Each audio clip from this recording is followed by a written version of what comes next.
আমরা খাওয়া দাওয়ার পর এবার আমার কুটিরে আসলাম। অ্যাট লাস্ট আমরা বোলপুরে এসে পৌঁছলাম। আমরা 2 নম্বর প্ল্যাটফর্মের দিকে নামছি। টোটো আমাদের দাঁড়িয়েই আছে,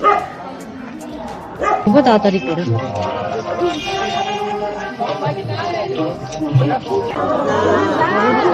জয় মা কঙ্কালী বলে আমরা যাত্রা শুরু করছি।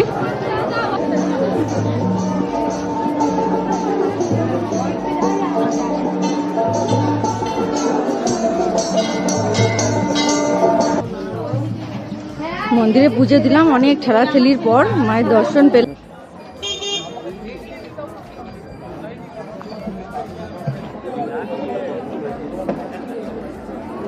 এখানে টিকিট কেটে আমরা খাওয়া দাওয়ার পর এবার আমার কুটিরে আসলাম।